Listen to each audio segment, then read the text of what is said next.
What's up, JEFusion fans? This is Phil, and welcome back to another video.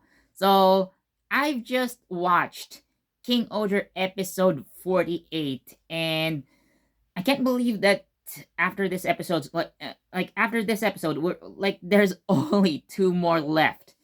So we are in the end game right now for Kingohger, and I'm so excited. I wanted to I just wanted to hold my Odger caliber while making this video, but really, um, I just want to say before continuing on with this video, like I know it's probably too soon to say this. You might think it's too soon for me to say this, but I'm gonna say it anyway.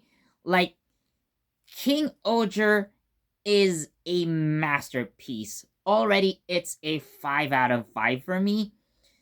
Like, it's just, it's not even S tier, like, it's galactic level tier. And I don't know, I kind of mean that quite literally with the setting of the King Oger's plot. Because its story isn't your typical Super Sentai story. Of course, there are a lot of elements that are very familiar and very reminiscent of like a very typical Super Sentai show, but considering its rich characters, its its plot and its world building, like it's just not something that you would expect from a typical Super Sentai story. So this alone sets King Oger apart from its predecessors and maybe, most of its successors going forward as well.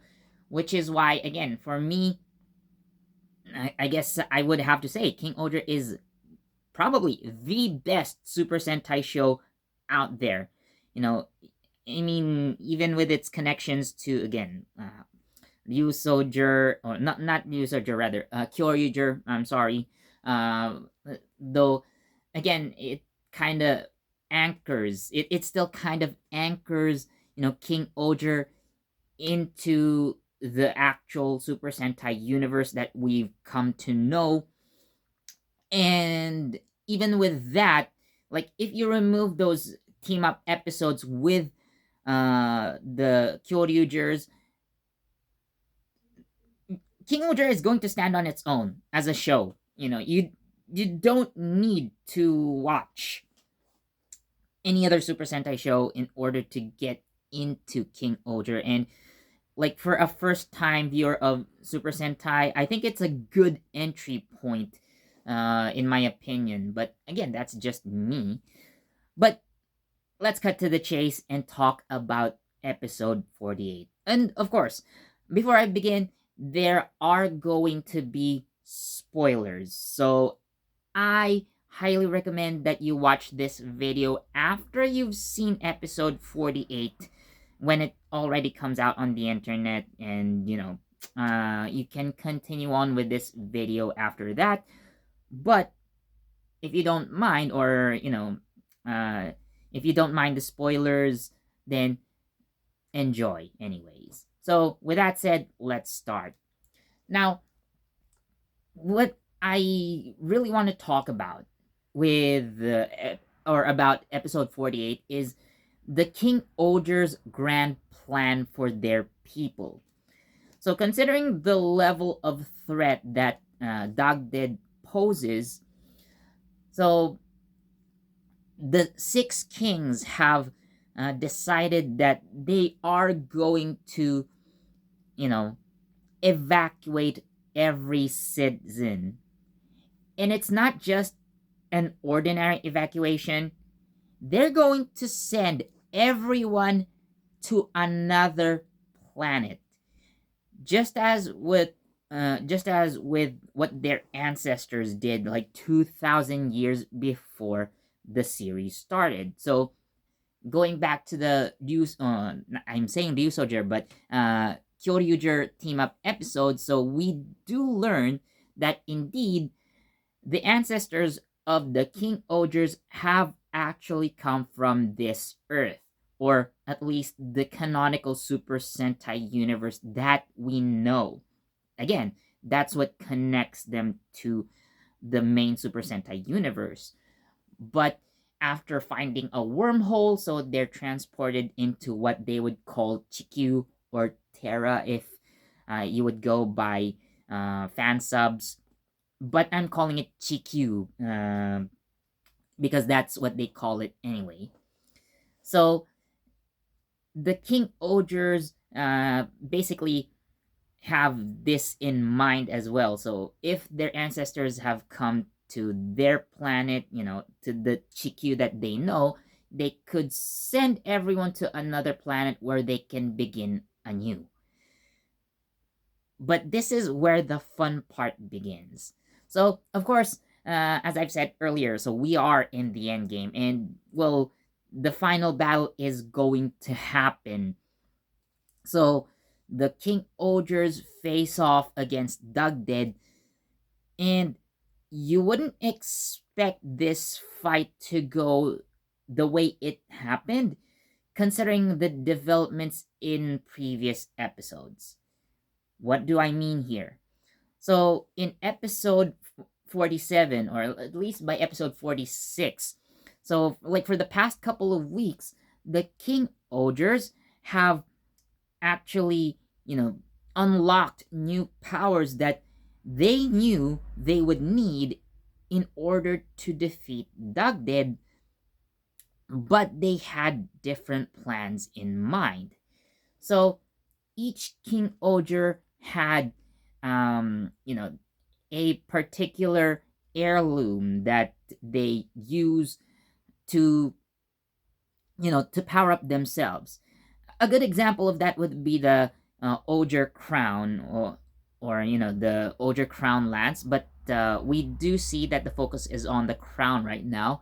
So of course we see that being the power up item used to, used by Kuwagata Ogre and Old Kuwagata Ogre to transform into King Kuwagata Ogre and King Old Kuwagata Ogre respectively. But it's the heirloom that, gives the rulers of Shugodam their extra power. So same thing with Nkosopa. So Yama's earring. For Ishabana, it's Himeno's tiara. For Gokkan, it's Rita's bracelet. And for uh, Tofu, it's Kaguragi's necklace. So instead of using those, considering that they do need the power to defeat Dugdead, and considering that they've already unlocked those powers, and again, considering its supposed usefulness, they actually don't use those powers. I forgot to mention Jeremy's, by the way. So it's supposed to be like the crystal on his chest, but in the past episode, so I think the past two episodes actually, so they kind of use it to, well, defeat Grody, but so without that, so the heirloom Jeremy leaves behind is his uh, Bagnarak shooter, his gun supposedly. So that becomes the heirloom that he passes down, or he intends to pass down for the next generation of whoever gets to rule the Bagnarak Empire. So, so the King Ogres leave those relics behind, uh, and they fight Dugdead without those powers. So, yeah, they do have the Ryoga Isen, but again, considering Dugdead, again, they need those powers. I believe they would also need those powers as well, but they decided to leave those behind in order for those next rulers of their kingdoms, in case that they would move to another planet actually, so that life goes on as normal. But things happen. Sure, the King Ogres fight Dugdead. The grand evacuation plan uh, takes place, but there's a twist to this one. So normally, in a typical Super Sentai fashion, of course, the Rangers, the heroes, would, fight with everything that they have in order to protect everyone. Of course, that's the same case here in King Oger as well, obviously. But not only do they fight, the main threat, they've also used their authorities as kings, as rulers, to save their people in a different way. So, what they're basically doing is not actually trying to defeat Dagded, but buy time so that their citizens could escape into space. That was actually their main goal. Now, sure, if they could defeat Dagded, that's well and good. But considering that they don't have the powers that they need, so basically the King Ogres aren't actually fighting in full power. What they could do is at least buy time so that everyone else could escape. And well, things happen, and the interesting part is that everybody rejects that idea. So when every citizen learned about what happened, or when everybody learned about the grand plan of the King Ogers, they decided, no, we're gonna stay and fight. Like, how awesome was that? You know? So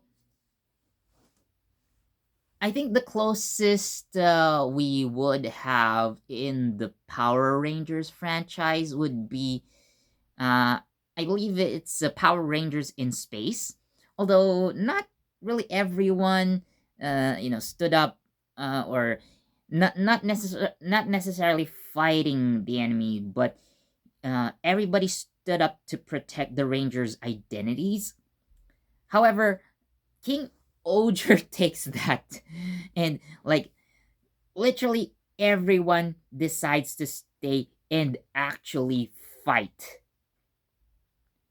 Now, this is actually going to happen in episode 49, which is next week. So, the week following this recording and upload. But yeah, uh, that's when like the big fight happens. And again, it's really something epic. Understand, of course, we understand that the Rangers, the King Ogers, well, any other Super Sentai show, right? So I have also said earlier that the Rangers fight for the people, they fight to save the world. But it's such a rare occurrence that everyone else, the people that are supposed to be protected, decide to take up arms and fight for those who are supposed to be fighting for them. You know, it's just amazing. Like, we know that the King Ogers are already prepared to lay down their lives just to save everyone else. But then everyone else decided that if their kings are ready to die for them, they are also ready to die for their kings. That's how effective the King Ogers are, not only as heroes, but rulers as well. When you have, all that power and authority, and everyone treats you with respect, everyone adores you.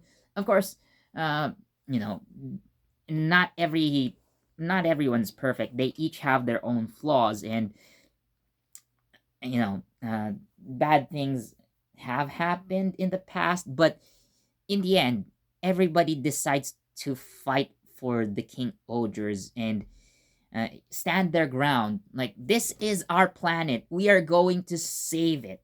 we are going to save the Kingohgers. We're going to fight alongside them.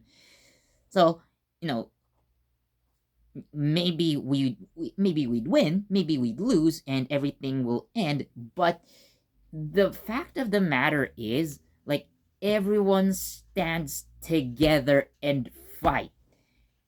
That's the beauty of it. That's what I like most about this, you know, upcoming finale of the Kingohgers. But considering, you know, this is Super Sentai, this isn't really a spoiler, but you know, this is mm, how do you say, like, expected already. Like, of course, everyone stands together. Everyone's going to stand up against Dagdead and his well, he doesn't really have an army, so the best he could do is resurrect, like, all those uh monsters that the King Odors have defeated over the past year. Well, technically 2 years because we had a time skip. So he and his, like, undead army are going to wage war. So, and everyone else, you know, would take up their arms and fight for their kings. Well, of course, the kings will fight for the people as well. So it's not their plan, but you know, if everybody had decided to stand together and fight, well, yeah, even if I were one of those kings, then, well, we got no choice. Then the best thing I could do is lead my citizens into victory. You know, that's the plan, and that's what's going to happen anyway, considering the story. However, what I'm looking forward to seeing in the actual finale, you know, about a couple weeks from now, is that, well, everybody, you know, has their ending. Like, how are they going to live their lives after the final battle? So, uh, you know, stuff that you would expect. Uh, well, of course, again, Dagdad is defeated, and what happens after that is something that we are going to look forward to in the actual final episode. But yeah, episode 49, there's going to be a very, very big battle. So, like, it's a scale that you have never seen before in any Super Sentai show, right? Of course, there were a lot of instances where, like, the Rangers lose their powers in some sort of fashion, whether they're cut off from their power source, usually. But I don't think that's going to be the case with King Odger. I mean, you do see the Rangers get beaten up, but it's just because, well, the enemy is just too powerful that they couldn't handle it, and yeah, that's the point. But nonetheless, in the actual final battle, they're going to use their King Odger powers anyway, and yeah, defeat Dugdead. That's the long and short of it, I guess. But I'm really, really excited for the, you know, last two episodes coming soon. And I'm really, really glad I saw episode 48. Like, it's the determination of the King Ogers to risk everything just to ensure that their people would survive, and, you know, they would have another chance to start again from scratch. But then the people, you know, also have decided that they would also fight for their homes, uh, to fight for their very own existence, if you will. And instead of running away, which makes the most sense, I guess. And, you know, considering Dugdead, if, for example, like, the King Ogers, like, failed to defeat Dugdead, again, the best thing that they would have done is just to buy time, right? So if that happens, even if their citizens have escaped, and started a new life in another planet, you know, Dugdad would still go after them anyway and make everyone fight. But without the powers of the King Ogers to stop him, you know, uh, there probably would come a time that everyone would just destroy each other, or uh, Dugdad would just wipe them out anyway. So yeah, this would be the best opportunity to stop Dugdad once and for all. So that's my take on King Oger episode 48. So again, I'm sorry for the spoilerific video, but I really wanted to talk about it right off the bat, like fresh after watching the episode. And it's just so epic. I've said it before. I'm gonna say it again. King Oger is the GOAT when it comes to Super Sentai storytelling. And like it's the best entry that has come out of the entire franchise so far. But that's my personal opinion. So what do you guys think of King Oger so far? And considering that it's about to end anyway, so yeah, let me know down in the comments section. As always, thank you so much for watching. Please do leave a like, comment, share, subscribe, and don't forget that notification bell so you get the latest from JEFusion. This has been Philip, and I'll see you next time. Bye. Ohger 무서워.